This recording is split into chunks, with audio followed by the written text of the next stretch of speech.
All right, so hello everyone.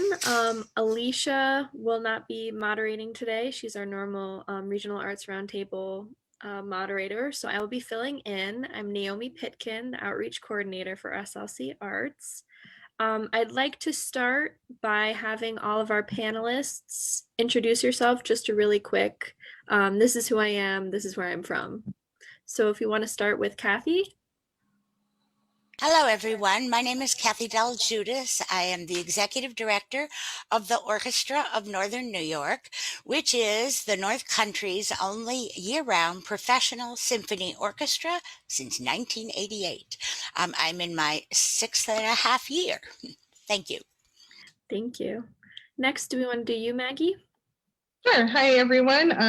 I don't think I've been on one of these panels. Maybe I've been on one of these panels, but I thought since we just worked with Josh Bink on our strategic plan, it would be interesting for me to be on there too. But I'm the executive director of the SLC Arts. Next, Laura. I'm Laura Nadolski, executive director at the Frederick Remington Art Museum. I have just started this last December here at the Frederick Remington and picking up an old strategic plan and also actually starting strategic planning process newly here at the museum for this summer. Thank you.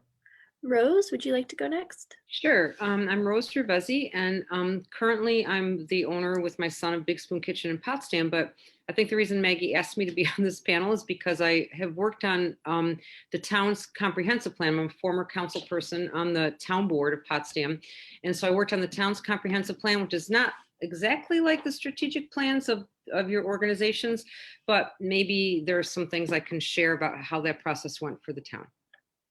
Thank you so much. And last, Josh. Good afternoon, everyone. My name is Joshua Vink. I'm a assistant professor at SUNY Potsdam, and I also am working with the arts management program, which was started in the fall of 2018 there. Thanks so much for having me, and appreciate the time to be with you all today. Thank you so much. There will be questions from anyone else at the end, so save those, please.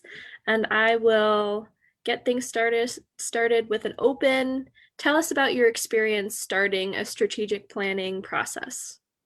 And I can go to anyone who feels like jumping at that.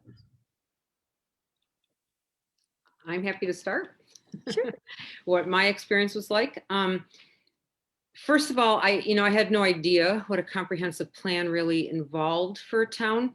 I just knew that having gone to a conference that they said a town should really have one. I knew the village of Potsdam had a comprehensive plan, but the town didn't.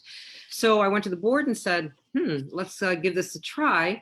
I know the village town of Canton had just hired a consultant for $20,000 and had a grant for $20,000 to write one. And I said, I think we could do it without a grant. I said, let's just do it. I'm not a big proponent of using grant money for planning. I'd rather use the grant money to do the thing. That's just it goes a lot farther.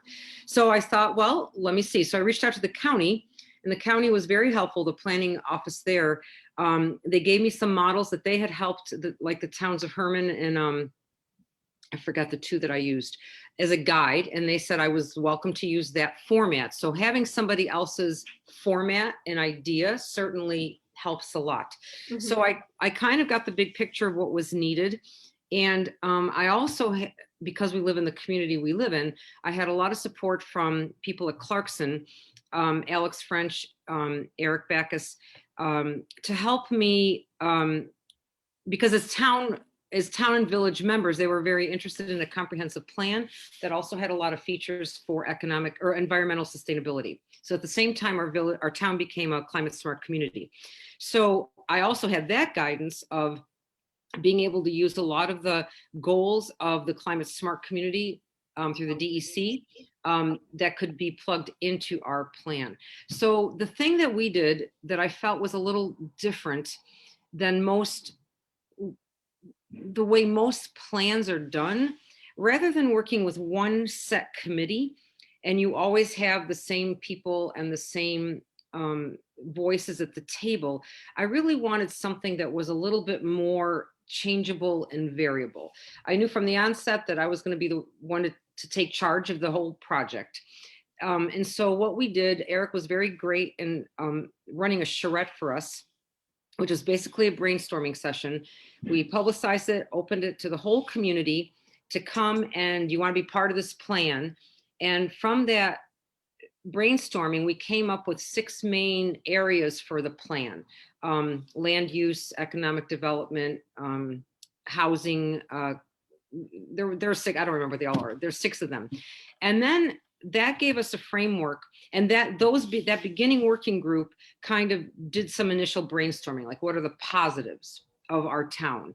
And then what we did is we broke those 6 groups. We had meetings for each of them. We opened up the partition in the town hall, so we had the whole space, and we had 2 running at a time. And I basically tried to get the meeting started.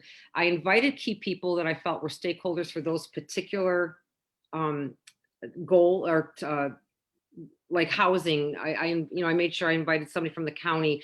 I invited Fred Hans, from the village. I invited key people that would be important to each of the areas that we were developing. And the main work that happened, and I think each group met 2 times, and I obviously couldn't be all of them. So we assigned I ahead of time, I assigned somebody to be like a secretary or a note taker for the group. And then those were all written up. So we focused on assets and concerns for our community in each of those categories. From those assets and concerns, from the concerns, I was able to, with a smaller group working with me, develop goals that we thought would work for our town. From the assets, that gave me the background information for the narrative text of the comprehensive plan. So then I tackled it like it was a college term paper, research paper. And I basically, asked the people who I needed to ask for help on different parts. I kept coming back to groups to look at it again.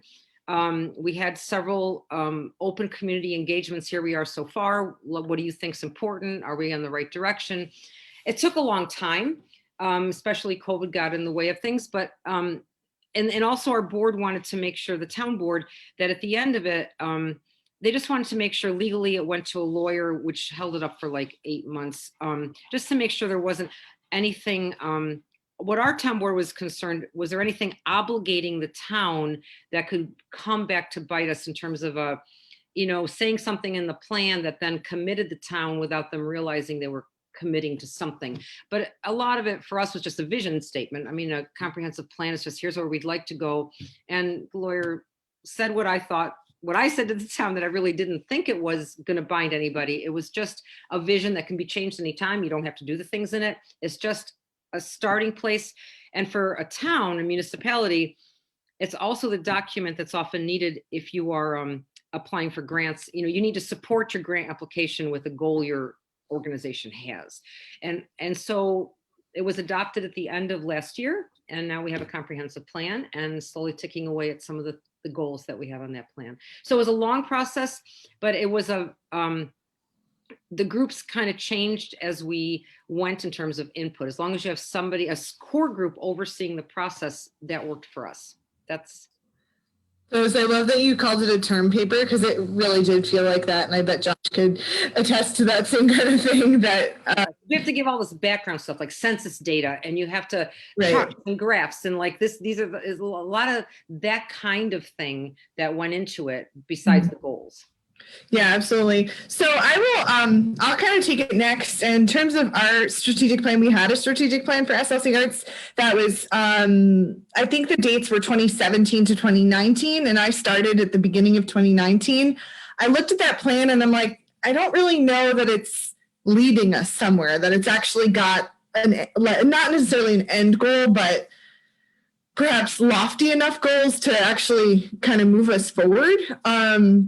So, it was really important that we really thought through where we want to be in a few years. Plus, we had ideas for plans, but it hadn't really been integrated into what we currently do and how we can shift things to be better, become a stronger organization. So in terms of our strategic plan, it was really a way for us to kind of understand what our, I like the term assets, Rose, like what our assets are, what the things are that we do and we have, and what we kind of already have in place, and then thinking about what are the big projects. I mean, most of you probably know the Arts Center and the Arts Festival are those two big projects that kind of came out of a lot of our strategic planning. But how do those kind of fit in with what we're already doing, or how can we be shifting what we're already doing to fit those things into it? So our strategic plan, it was really important for us to kind of, sorry, I got distracted by Laura leaving, but hopefully she'll jump on soon.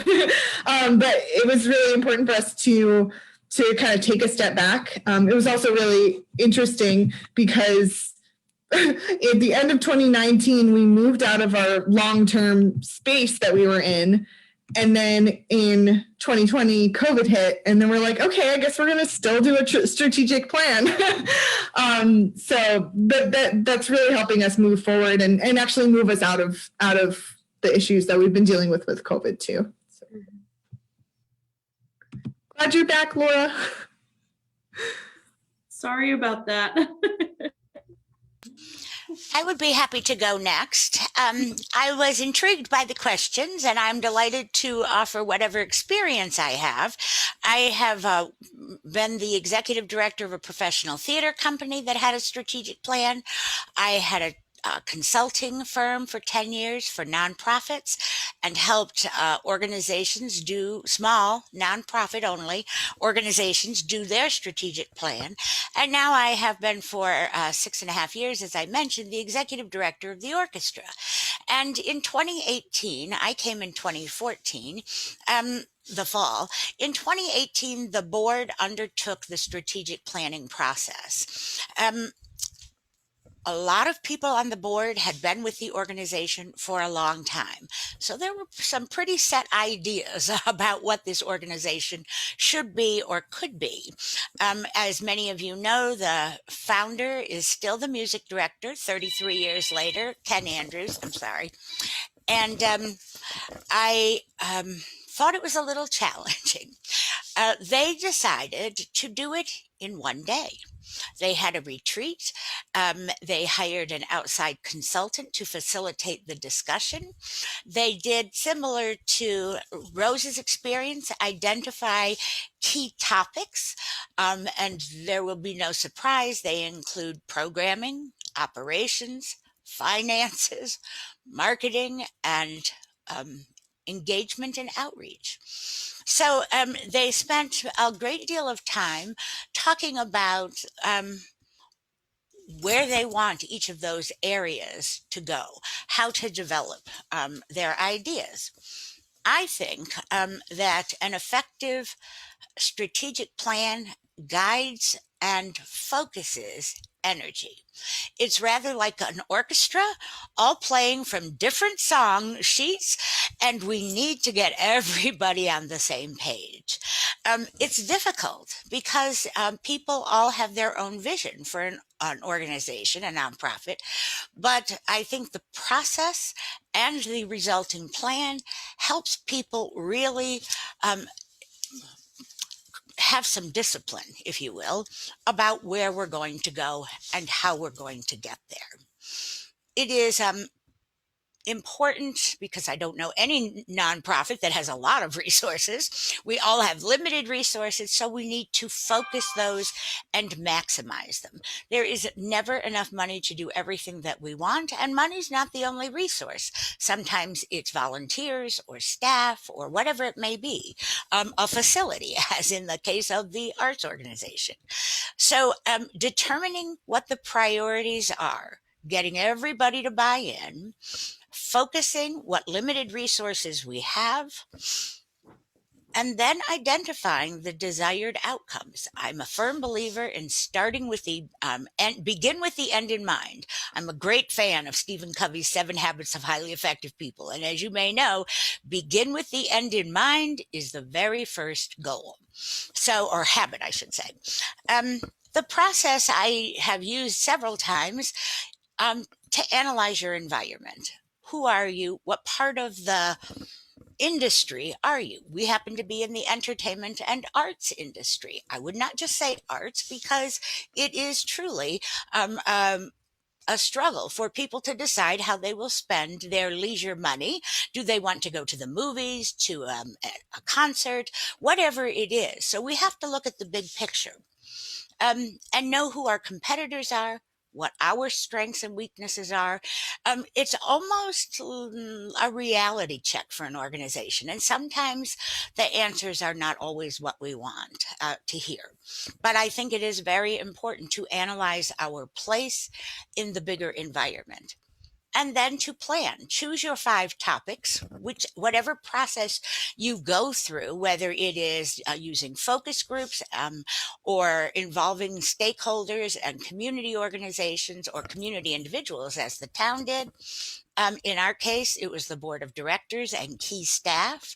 But you need to start putting ideas out there, and no idea should be censored in the brainstorming process. Everybody, every idea, as wild as it may sound, should have an equal voice. And then we decide what are the priorities. What do we really think serves the mission? It always comes back for me to the strategic plan being about how to serve your mission. Implement it and then adjust it.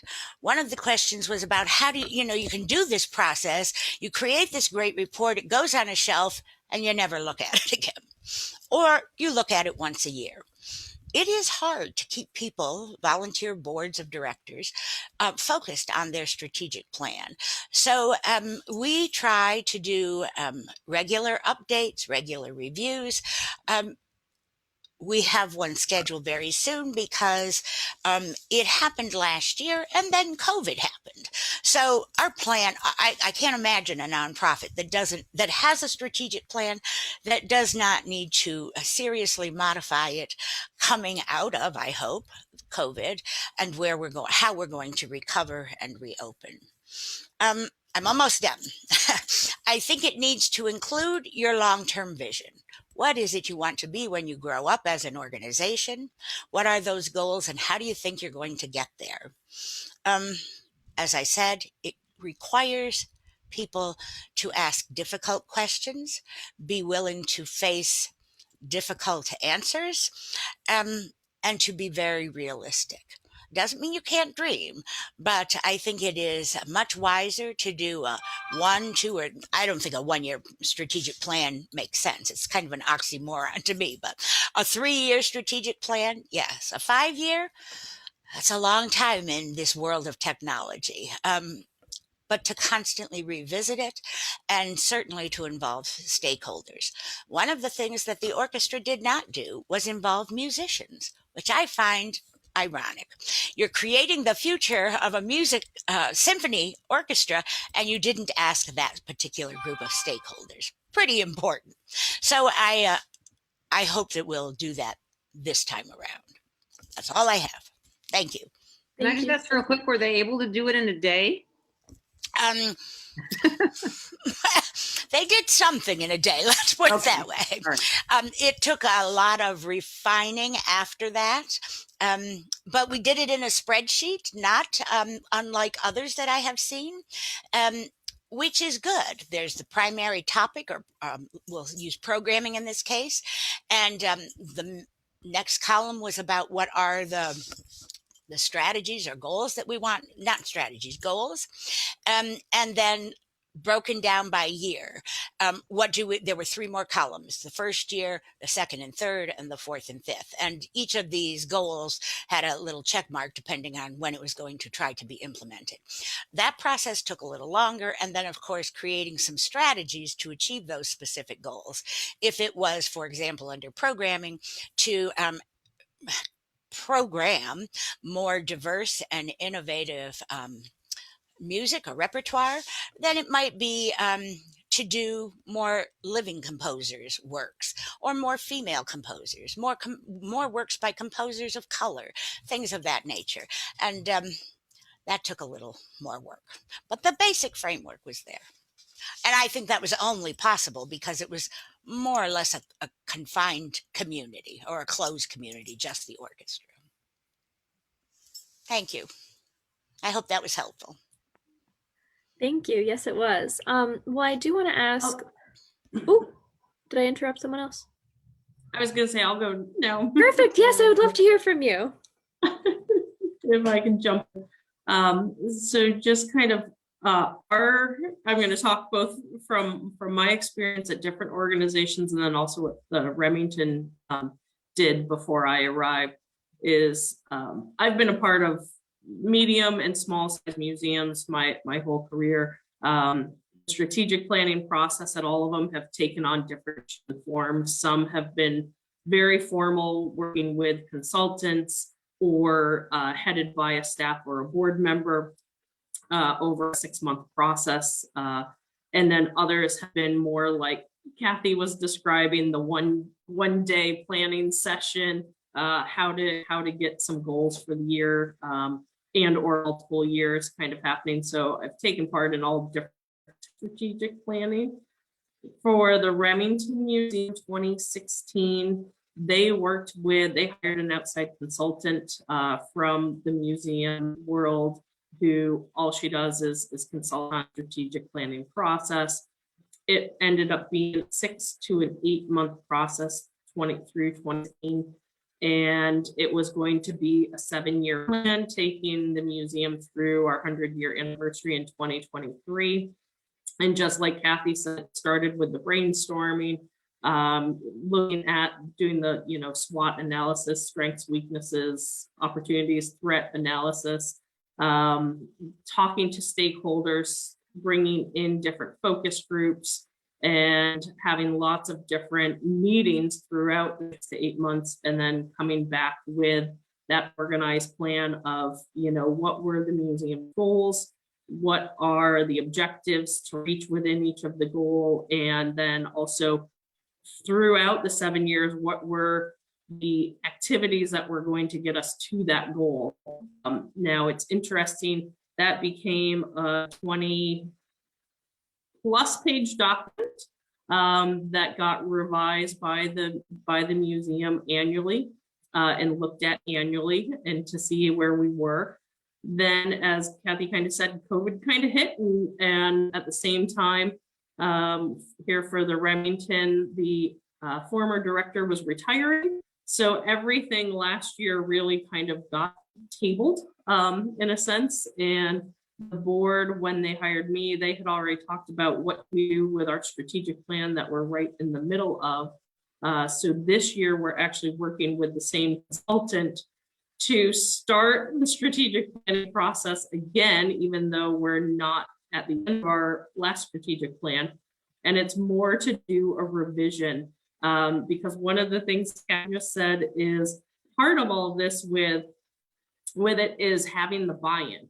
Who are the people who are responsible for it, who is on board, and who buys into the plan. And it's got to be all the whoever is with your organization. In our case, it's really our staff, it's the artists that we work with, it's our board, but that's who has to really buy into it and support it.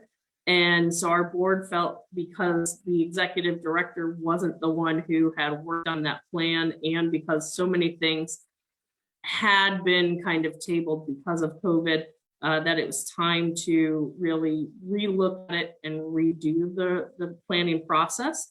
And definitely at this point, what we haven't quite yet started, we just started talking with our consultant to get going again. But I know one of the things that's going to kind of be built more into our next plan that wasn't built into the last one is more of the flexibility and how to prepare for some of the unknown that wasn't planned in the past. And that's a lot of things that certainly in the museum world, those are coming out as, you know, not playing the same way that we had in the past, to make sure that things that happen come up and you never know when it's going to happen. So trying to plan and be able to recalibrate as you need year to year within the plan.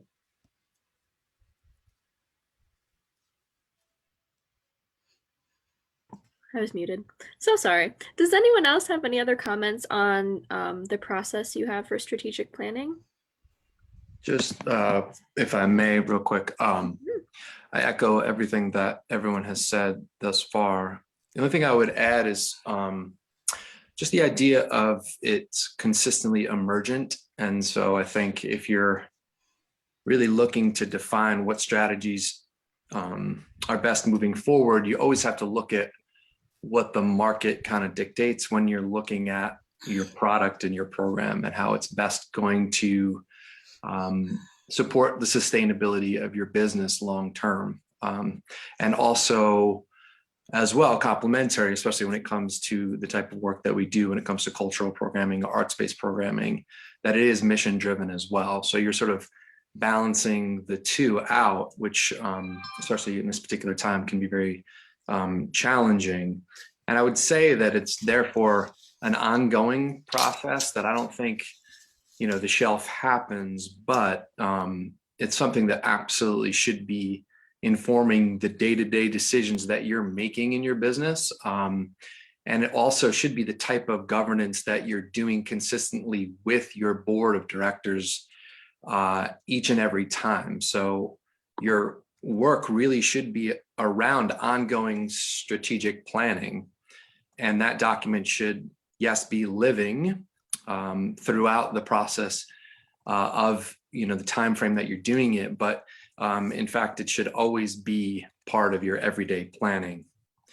And I think it does take, so the idea of time is really merely just when do we have to have this thing published and given to our stakeholders or to our public. And lastly, I would just add that I think that's the sort of commitment that your stakeholders, as many folks have mentioned today, need to give to this process each and every step, because that's an ongoing emergent experience that you're all undergoing. Is how do we stay relevant? How do we continue to improve our product and our programs? And how do we reach our goals in terms of not only the fiscal and financial aspects of it, but then also doing the wonderful work that the arts and culture can do in terms of impacting people's lives socially, community-based, and with sort of their ideas of ways of seeing the world. Thank you so much. Yeah, and I think that, well, Josh actually I'll talk a little bit about our process. Josh did actually help our organization through this and is sort of his own research, but it was incredibly helpful. And we did, we had each of our committees discussing different components. So we have an external relations committee that was talking about programs and marketing. And then we had our governance committee talking about board development. So it was kind of similar to Rose's charrette, but I kind of almost wish that we could have had more community involvement, more, have people who weren't on the board necessarily, but who were just interested in providing their input into where our organization should go. Like, I think that would have been really cool, and maybe next time we can do more of that. But it was also during COVID, so all bets are off at that point. But we did, well, anyway, so we started with the board and the committees to talk about what was most important in each of those kind of focus topics. And then from there, we kind of synthesized that. Josh and I worked together to say, okay, what what are the key elements here? What are our key goals? And what we ended up creating was something with 2 guiding principles. Well, first of all, we completely updated our mission statement, and that was something that we were talking about doing possibly, but then it just, once we got into the process, we looked at the mission statement and we're like, this doesn't really speak to much. It doesn't really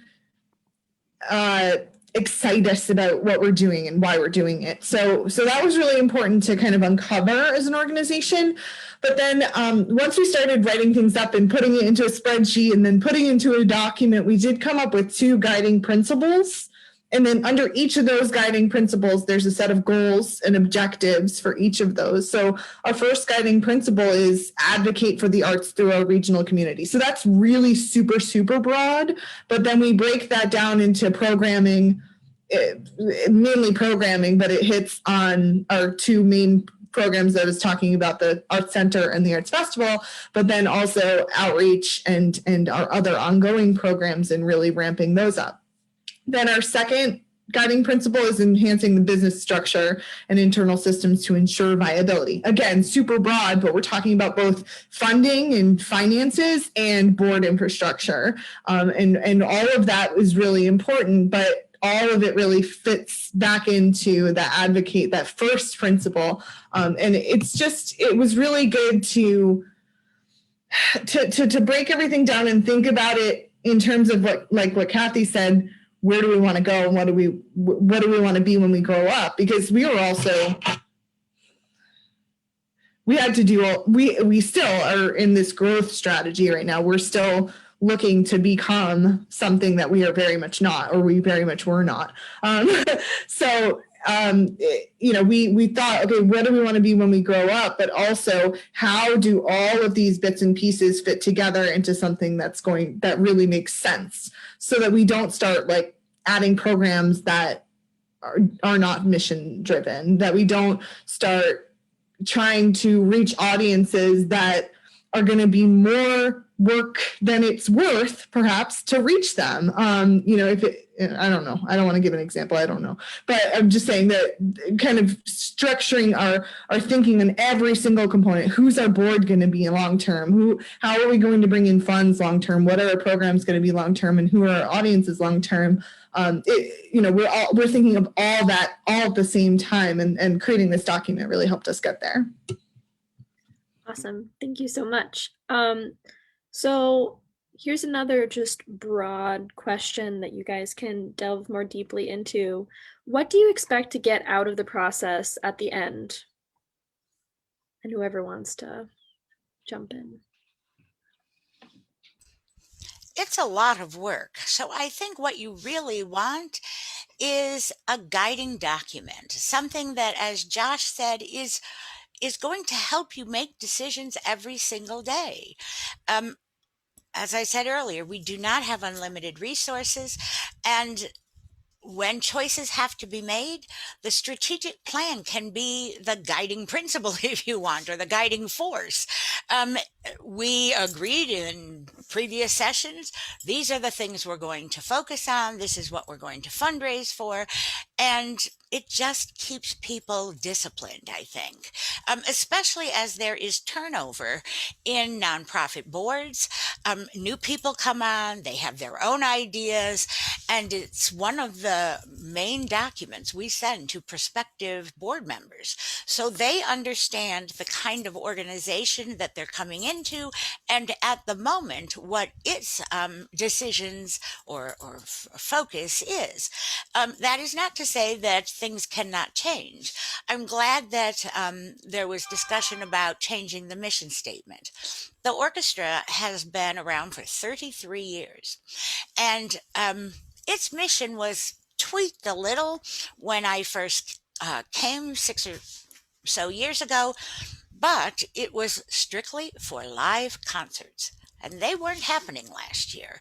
So the mission statement was revised in July to include online programming.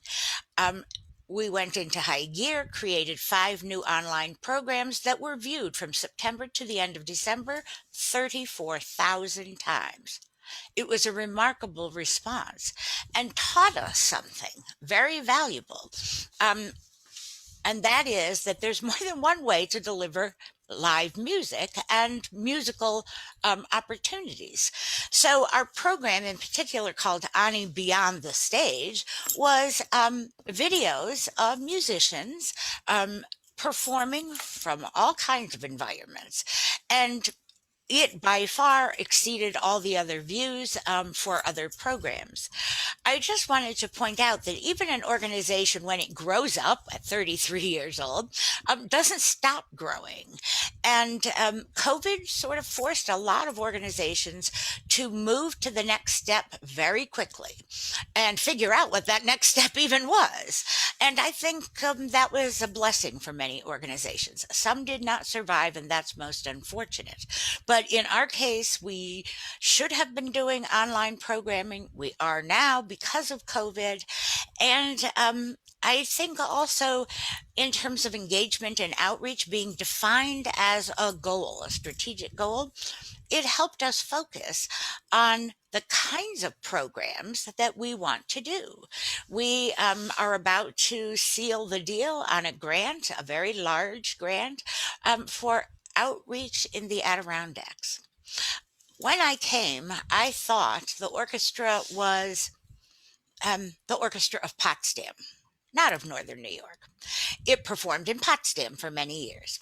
And I was told that we had a concert in Watertown, and we had a lot of work to do to build our audience. Okay, I go. There are 86 people in the audience in a 500-seat auditorium. I was flabbergasted. I'm happy to say that we did have a lot of work to do, but we're no longer the Orchestra of Potsdam. We are the Orchestra of Northern New York, with plans to reach out to the Adirondacks, to perform in Clayton and Messina. That was a little uncomfortable for people to hear, that we were the Orchestra of Potsdam, but it was the reality. And these decisions helped me immensely in my fundraising. I can't raise money for things I don't know what the board wants. So it is really a very synergistic process that should feed on each other. The marketing helps promote the programming, and the programming helps fundraising. I just wanted to share that even when you grow up, you don't stop growing. We may grow old together. Thank you so much. I wanted to add something that I felt the comprehensive plan for the town not only set some goals, but the other piece it did is it captured where we are now, and almost like a history of the town. And so I think that that was valuable in itself, that somebody who maybe is new to the area could look at that document, know about the resources we have here, our population, our just it's like a snapshot of where we are. And that could be valuable to, like Kathy and several of you said, like to prospective board members, that could be something that they see. So it's maybe somebody who might want to consider being on the town board for me, or somebody who's just a resident in the town just wants to see, this is what Potsdam is like. Here's what's here. And I think that these plans are probably more important to organizations like yours than even the town. I mean, the town, the towns and villages have the things that they have to do within their budget. They're so much more defined by the tasks they have at hand, but it forces towns and villages to look at where they might want to grow and go. And hopefully does change, and hopefully doesn't sit on a shelf. But I think that capturing, otherwise the history of an organization to somebody, a new director, it could easily be lost. So I like what you said, Kathy, very much, that you send it to prospective board members so they kind of see, and that capturing a snapshot of who you are and who you have been, like the changes that have happened, might be important to leave in there, like in a little part of that plan. Yes, absolutely.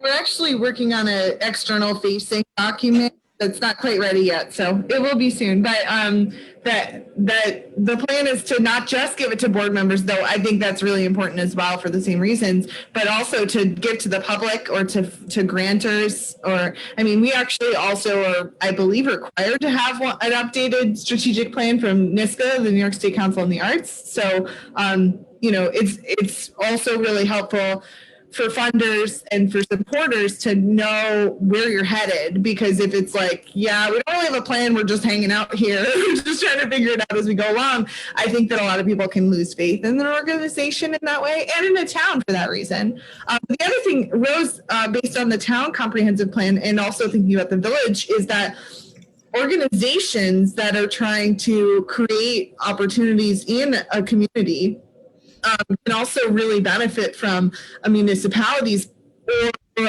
the regional economic development council or whatever, like any of those bigger agencies. They create these comprehensive or strategic plans that might mention the arts or mention some kind of thing in there that would say, hey, yes, my organization wants it, but all these other organizations want it too. Right. And I think that's something the town did try to do in the quality of life section, is certainly all the volunteer organizations and the nonprofit organizations are mentioned in the sense of it's an asset of living here.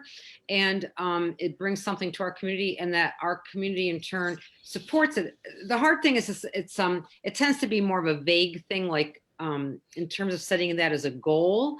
How do you support an organization? I mean, short of giving them money, but I mean, are there other things that a municipality could do? But I believe it is mentioned in there, just that general sense of support, even if it's like getting the word out or just supporting that is something that's important to our quality of life. But us as organizations getting that kind of information into the town, the county, or other regions comprehensive plan can also help us to say, listen, our whole community wants this too. So I implore other organizations to look at your local municipalities' comprehensive plans for stuff like that. I'll have to go look and see for sure what it says. I don't remember. Sorry, Laura, I didn't mean to cut you off. I just want to add I was going to jump in what you were saying, Maggie, on and Kathy, of giving it to boards. For my interviewing, I know it was provided to all the executive director candidates here for the Remington, so they could evaluate, and in particular, I could evaluate, is this an organization that I want to join and be a part of? Ours is available on our website. Just like Meg said, we do send ours out to funders. We do send it out to potential donors if we're having meetings with one-on-one meetings with donors, and it is on our website for anyone and constituent to access, at least a pared down version. It's not the full detail of every single thing, but the overall plan is on there in its summary form. And so the other thing I was going to kind of say, I think something Kathy had said, I see the strategic plan as helping especially small organizations who can come up with a goal, or look the multi-years out and how it's going to build. And then also for organizations that can be so focused, for most of us being organizations, we know the art side of it really well, and strategic plans, when you're going through that whole process, it ends up showing all the other business aspects that go into supporting that one goal. And I think that's really important for organizations that haven't gone through the strategic planning process before, that this is the benefit that comes out of it. It really does make you look at your entire organization and your structure of the entire organization. I just wanted to add a postscript. A few years ago, we started doing an annual report to the community, and it's really about a progress report on the strategic plan. We included the plan the first time we did this, and then broke up the plan information into various articles. This is what we've accomplished with programming, and this is where we hope to go. It was a very, I think, easy and accessible way to share our strategic plan, but also to let people know, as you said, this is a complex operation. Um, a lot of artistic people don't like me when I say this, but a nonprofit is a business. The only difference is it does not have a stock price to determine its value or to consider its value. We need to make a profit. We need to pour money back into our organizations. And I don't think many people understand just how much of a business operation it is. Our research and development is our programming committee. Our sales is our marketing committee. I mean, we're not different from other organizations or for profits. We just pour the proceeds not into individual pockets, but back into the organization to grow the mission. And I think that doing an annual report has been very helpful in showcasing the community-wide support. We always list all of our donors, including businesses and organizations and individuals, unless, of course, they wish to remain anonymous. But it doesn't have to be a terribly expensive endeavor, and we've been fortunate to have sponsorship for just our annual report. In the thousands of dollars. It takes quite a bit of money. And we publish it in North Country this week because we want to have it as accessible as possible to as many people as possible. Thank you. And if I could just add to that, I think the difference between strategic planning, which is business based, and then you're thinking about a business plan, which is typically the inclusion of 3 years of budgets and possibly a marketing plan as well, is that there's also this idea of the larger cultural plan, which I think it's really interesting to have all of these individuals from diverse backgrounds and experiences here in this particular space, because it does remind me of a cultural planning process that can be really vital for a community. And in a cultural plan, essentially what you're doing is you're establishing all of the key stakeholders toward the idea of creative economic development, placemaking, and cultural enterprise as a means to revitalize communities. And cultural plans really establish that. They're typically 3 to 5 year long plans, but they pull together all key stakeholders in a community, such as government, municipalities, local corporations and businesses, local nonprofits, arts and cultural organizations.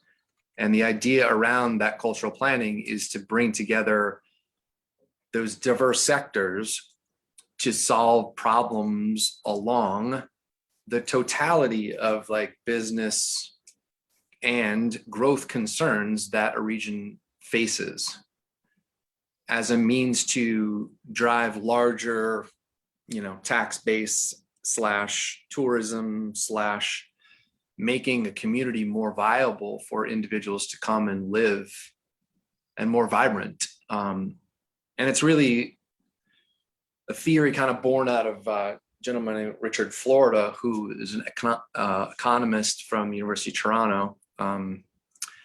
And his idea of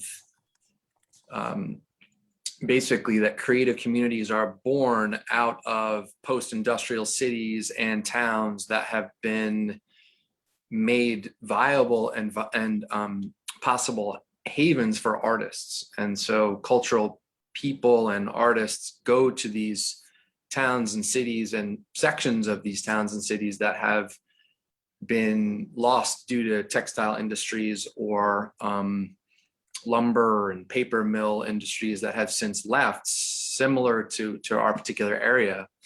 And once these individuals come, they create communities where pre-professionals and creative professionals want to come to those communities and engage in those cultural activities that are happening. It becomes sort of a cool place to go and hang out, and with that, they bring their purses and their wallets, etc.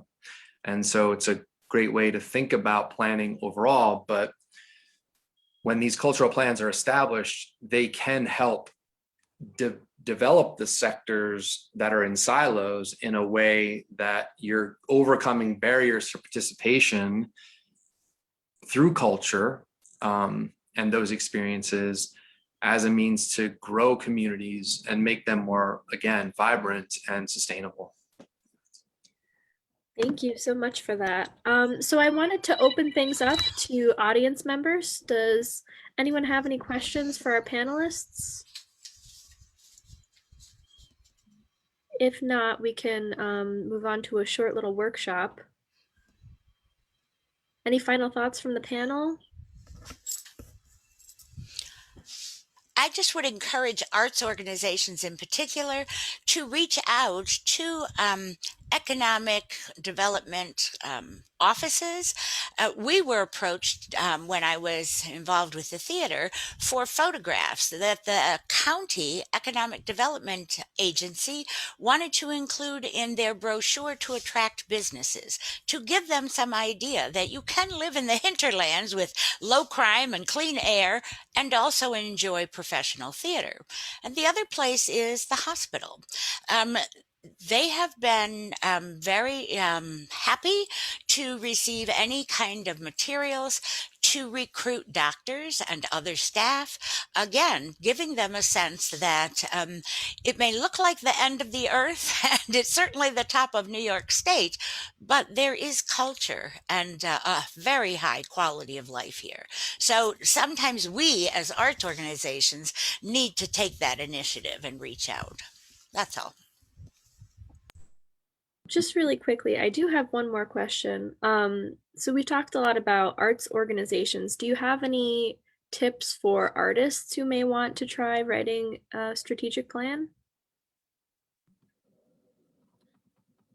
Naomi, that's a great question. And I'm like, I would love for us to be able to help artists through that, but that's a program that's not in our strategic plan. But I do think that the idea, Rose had to pop out, so thank you, Rose. But anyway, I do think the idea of thinking through what's your business, where you want to go. Like, I think all of these components that everybody's said so far, where you want your business to go to, and, you know, starting from that end result, like Kathy was saying, is a really good starting point. And I think that if anybody is thinking, hey, I want to have more of a strategy for my business, I want to have more, you know, I want to think longer term, bigger picture, then do reach out to us, to the Arts Council. I'm sure that musicians could reach out to Kathy, and you know, there's resources, and our resources are there to, you know, we're here as a resource to help people think through those things. And we don't necessarily know your business, but we certainly could ask some questions that hopefully would send you in a good direction. We have also used the services of the New York Council of Nonprofits as a New York State Council on the Arts recipient. We have free membership, and you are entitled to 10 hours of free consulting. I encourage any nonprofit to do that. Perfect, thank you. If we'd like to start moving into a little workshop. Oh, sorry, I didn't mean to cut you off. You can go ahead. That's okay. I was unmuting. I was jump in and say, you know, for artists too, I think, or Maggie, that you know, artists don't necessarily think of the business side of it, but as you are, it is a business, and chambers, the local small business administration office, and all of our universities and BOCES and our junior colleges here throughout the North Country, they all have business planning and strategies. And so for individual artists who need to go about the strategic planning process for themselves, or the business planning process for themselves, there's a lot of different opportunities to reach out and some guidance in our Northern New York community. Thank you. Before we go into our little short workshop, I'd like to thank all of our panelists for joining us today. Thank you all so much for providing your insights into strategic planning. And I will hand things over for the workshop. Thank you. I'm going to have to excuse myself. I have yet another Zoom. So thank you Thank very you. much for including me. Thank you. Thank you so much. Awesome. And thank you, Laura. Yeah, I really appreciate it and hearing from you, and good luck with your upcoming plan. And now, and now Josh Vink is going to talk to us a little bit more about strategic planning as a professor and as somebody who helped me through our strategic plan. Josh, take it away. Thanks. Yeah. So in just a brief session, I wanted to share with you some things that Maggie and I discussed about in particular with audience development, because this is one area of the plan that we really felt like is just so integral to the success, not only of strategies you're trying to develop, but of course your business, your arts-based business as well. But I hope this could translate into other areas too, if individuals are thinking about developing techniques to be able to reach out to audiences. So if I may share PowerPoint, and I'll kind of run through a bunch of information, and then I just have a question for everyone to consider at the end. So really the idea around audience development has to do with the idea of marketing in particular, and the process of value creation. And I think that's an important thing that we're all kind of considering, is when you're either a local government who's trying to bring in folks for tourists to your locale or your town, to any business that wants to get individuals through their door, what you really want to think about is to generate value in an exchange where they're receiving specific important products and services that you offer that will become integral to their lives in a way that will get them to return to your business, and over a lifetime to give you value in return in terms of finances, typically in that sense. And that's the foundation of all of this. And when it comes to the arts and culture in particular, that lifeblood is audience development. And there's a lot of new sort of research that I want to share with you. But so these value propositions are what sort of we want to start thinking about in terms of how you orient your product and your program in a way that separates yourself and your business from other organizations, in a way that has a unique value for individuals. So, and that can be, particularly for the arts and culture, not as specific as, oh, I have a practical thing that I can utilize every day and put it in my hand. It's something that sometimes is experience-based. And so how do you codify that? And then also, how do you deliver it continuously?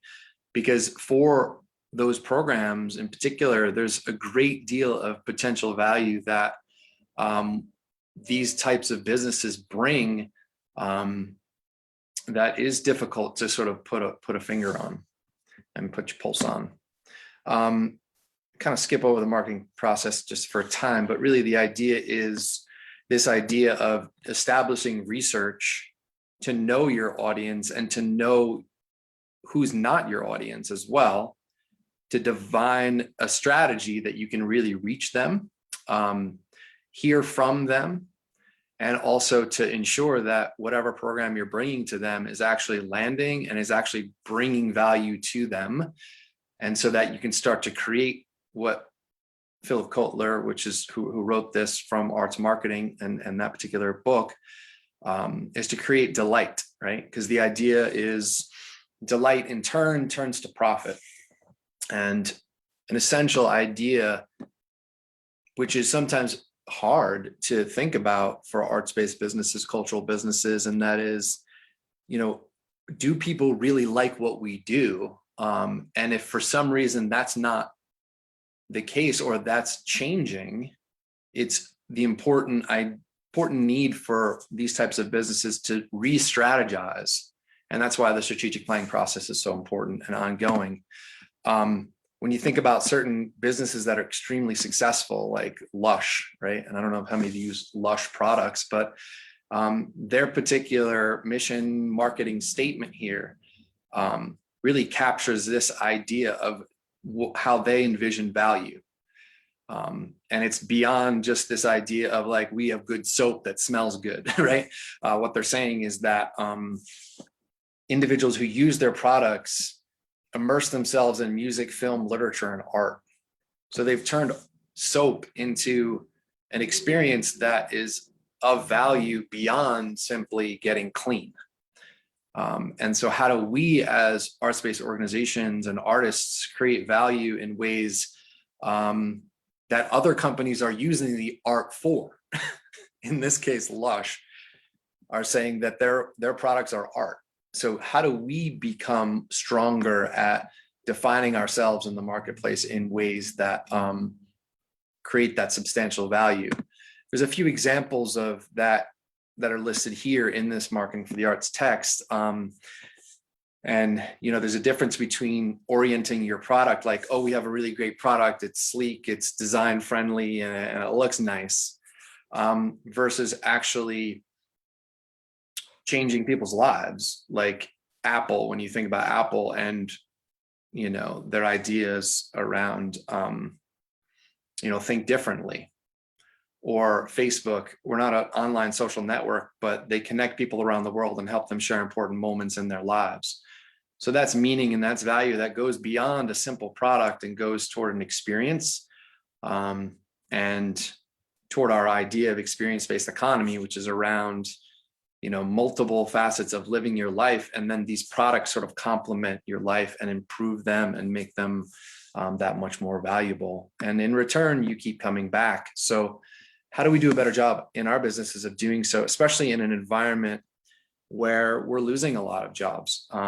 And the impact of the pandemic, I don't think can't be understated for our industry in particular, in that, we're losing 50% of fine and performing arts jobs, a third of all jobs in the industry, and $150 of lost goods and services from the Brookings Institute.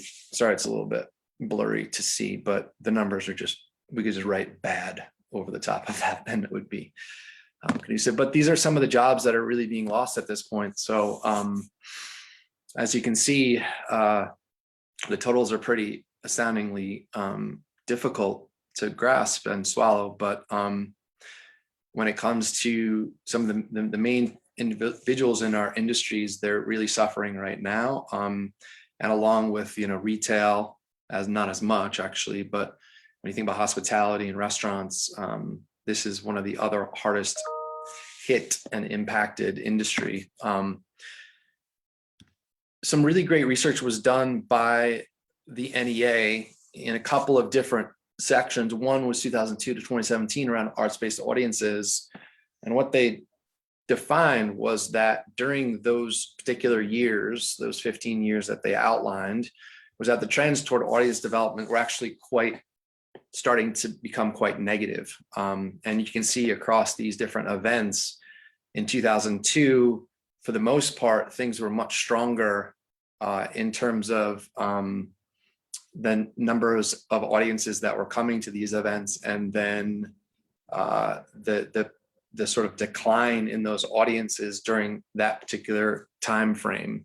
And so the arts continually have had a difficult time, I think, balancing out between some of the technological advances that we're seeing in our society today and getting people to come to and be present at these arts-based events. And then they did another study that was a little more positive after that, where between the 5 years of 2012 and 17, there were a couple of major art attendance events that started to really see a lot of change in a positive way. And those were particularly outdoors performing arts festivals, musicals, and then other general performing arts events. And so, yes, there's a significant amount of individuals that do go to these types of events in our society. And yet, how do we continue to stay relevant in order to bring them back again and again and create that value, capture it, and to make sure that people know and can continue to focus and solicit our particular products. There was another study, and this is sort of an important one out of the Wallace Institute recently with Bob Harlow, who's taking the lead researcher. And the idea of this particular study was around how do we build arts audiences, particularly when it comes to young people. So obviously we have more of a sable-haired generation that do solicit arts-based events, are typically the biggest donors to arts organizations, volunteers, and also attendees. And this particular research study was out of bringing young audiences to these particular events. And what they did is they defined 3 different types of audiences. I know it's a little bit hard to see, but make it bigger. But there were disinclined audiences, inclined audiences, and existing ones. And there were 3 types of barriers that went along with that. Some people don't want to come to arts-based organizations and events because they just don't really like the arts and it's not really their thing, or they can't identify creativity in their lives on an everyday basis and see how they are creative or are consuming creativity in some form. And so organizations are not doing a good job translating those experiences into events that people want to come to. The second one was that maybe people are inclined to come to these events and do like the arts, but they have practical barriers coming, such as affordability, or it's hard to get there, or there's no parking, or other types of factors when it comes to, childcare or high ticket prices, like I mentioned. And then the last piece was then this research was around how do we get existing audiences to also come back? And what they found was that, and they really asked, like, what motivates people to come back to a particular business for one event and not another? Or what do they think about the current programming? And what are those experiential factors, the experience of the form itself, or the type of concert you might be bringing or dance form you might be bringing, that actually gives that experiential value that people are looking toward? And so they honed in on specifically starting to establish focus groups. And I'll get into that in just a second. But the idea of the research also had to do with millennials and bringing in younger generations. And the couple of 2 things that really stood out for millennials coming to these organizations were that they had a lot of barriers when it came to typically affordability, and that they had no one to really go with to these particular events.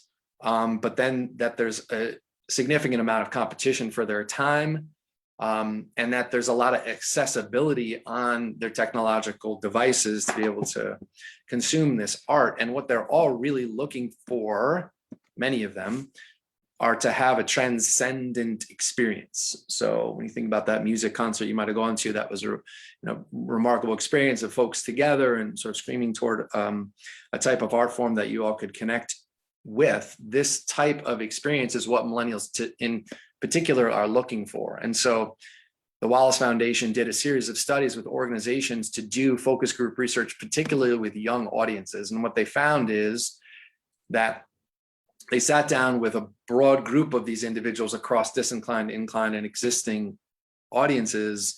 And they said, so what do you think of us? What type of arts events would you like to see? And how do we then take your insights, your perspectives, your feedback, like Maggie was mentioning earlier, and be able to change our programming and strategize really around building sustainability and building our audiences. And so they took what they knew about what millennials liked and what type of experiences they wanted to have, and they started to ask these questions in these focus group. And there's one particular business and arts museum called Isabella Gardner Museum, where they were trying to do just that. They were finding that their galleries were not drawing in young people in the way that they wanted to. And so they identified attracting newcomers between 18 and 34 as a priority. And how did they engage with the art through these objectives they established through their research and then the focus groups. And then what they did is they set up these surveys afterwards to see who and how effective they were in actually changing their programming, changing the dynamics of what they did to bring in these individuals. Was it actually happening?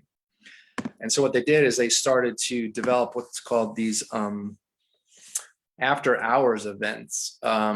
And through those after hours events, basically what they did is they had, instead of just having art galleries, they would have, after the museum closed on a Friday night, they would have other programming that particularly appealed to young people. So they had live music, they had bars and nosh and appetizers, they had yoga sort of workshops going on, and other classes that individuals could take. They had like dance floor kind of thing. And then also they had individual tours that these millennials could take, young people could take to go into these particular venues to be able to see the art as well. And so what they did is they created a series of questions when they sat down with these individuals to say, how do we start to identify what perceptions they have of the art form through these focus groups? What are the practical and perceptive barriers? And then how do we then start to take that into new strategies that we could start to develop through these after hours programs?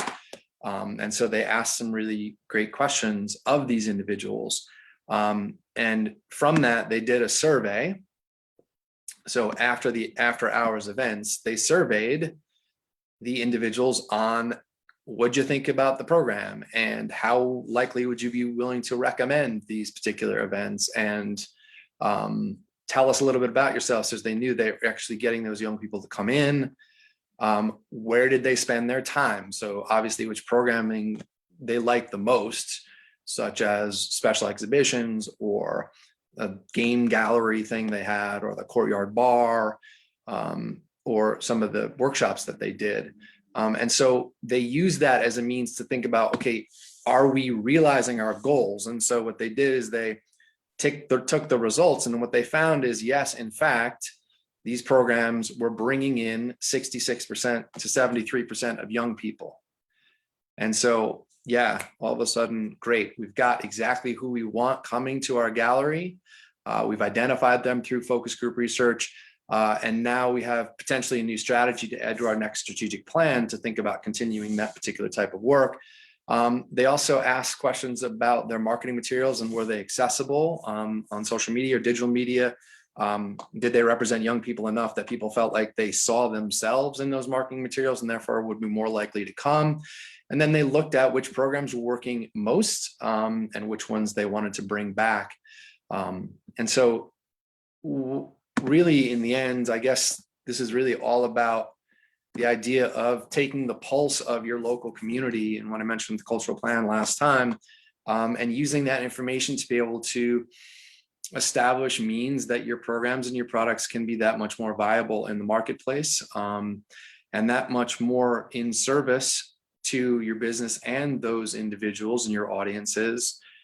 And then finally, to what I think is most important, to get those logistics and that structure in place in order to be able to realize these important goals that our arts-based and cultural-based businesses are trying to realize in our communities. And what you find is leaders across multiple sectors really you just kind of have to talk in specific types of language that appeals to those stakeholders, such as economics or tourism or foot traffic or tax base or revenue that is generated as a result of these programs as well. So this is just some introductory material in that regard. And in the workshop aspect of it, so that I can, sort of move on here a little bit in terms of this presentation, is I want you all to take a few moments to think about what type of audiences or individual customers you're lacking in your particular business, possibly for Potsdam in general, if we're thinking about the larger town and some town planning and planners that are here and represented as well. And how would we and what type of work could this help solicit in terms of this type of marketing research, this type of focus group research, to be able to think about how we can more effectively build our programs, our businesses, and our community in relevant ways toward the needs of really everyone, I guess. And so if everyone could take a few minutes to think about that and then how this could be useful to them, I'd be interested to hear if you have any questions in those regards. That's awesome. I will pause, think about that, y'all, while I just give you a little ending note here. I want to thank Josh for giving us this little presentation here. And actually, he's going to be giving a bigger presentation similar to this to the arts education or what is the organization? AAAE, Arts Education. Yeah, Association of Arts Administrator Educators. Right. So that's really cool and exciting. But we do these roundtables every month, and it's a different topic every month. If anybody does have a thought for what they would like to see, here's our little mini focus group right here, right? And I think maybe we could talk through. Actually, I'm kind of answering your question. Actually, that's what's happening. We would like to make sure that these programs continue in perpetuity, and that they're really helpful to different groups within our community. This program in particular is really geared towards arts organizations, arts organizers, people that are creating programs for the arts in our region. But that's really why we thought strategic planning would be a really good topic for this. Our next topic on May 19th is arts in education. So if you're interested in being on that panel, or if you know anybody who you think would be especially awesome for it, send them our way. But Laura, Fran, anybody, do you want to, or Amy, does anybody want to kind of give a little answer to Josh's idea? It's okay if you don't. Cool.